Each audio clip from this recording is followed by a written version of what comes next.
केंद्रीय रस्ते वाहतूक आणि महामार्ग मंत्रालयाकडून महाराष्ट्रात सुमारे 1.5 लाख कोटी रुपयांच्या विविध रस्ते आणि पायाभूत सुविधा प्रकल्पांवर काम सुरू असल्याचं केंद्रीय मंत्री नितीन गडकरी यांनी सांगितलं। ते आज नागपूरमध्ये बोलत होते।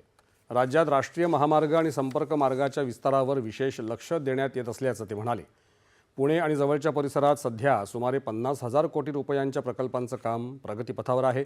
यामध्ये द्रुतगती महामार्ग, उड्डाणपूल, महामार्ग रुंदीकरण यांचा समावेश आहे। यामुळे प्रवासाचा वेळ कमी होईल असं ते म्हणाले। या वर्षात काही कामं मंजूर केलेली आहे। आपण MSIDC ला म्हणजे दीक्षित साहेब ज्याचे अध्यक्ष आहेत PWD कॉर्पोरेशनचे, त्यांना आपण काम दिलेलं आहे। त्याच्यामध्ये जी कामं आहेत त्याच्यामध्ये सगळ्यात पुण्यापासून तर संभाजीनगर हा नवीन आपण एक्सप्रेस हायवे बांधतोय। दुसरा रस्ता जो आहे तो आपल्या कोणतं पुण्याचं शिक्रापूर, तिथून आपण पुन्हा नवीन हायवे डायरेक्ट करू।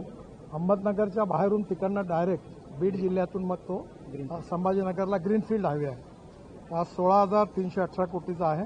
हा यामुळे पुणे ते संभाजीनगर 2 तासात आणि संभाजीनगरवरून नागपूर 2.5 ते पावणे 3 तासात, म्हणजे साधारणतः पुणे नागपूर असा हा एक्सप्रेस हायवे होईल। हे प्रकल्प पूर्ण झाल्यानंतर रस्ता मार्गे संपर्क मजबूत होईलच, त्याचबरोबर औद्योगिक विकास, गुंतवणूक आणि रोजगाराच्या नव्या संधी निर्माण होतील असं ते म्हणाले।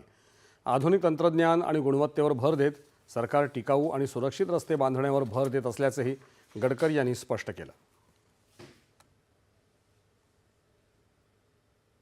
यानंतरच्या बातम्या काही क्षणातच।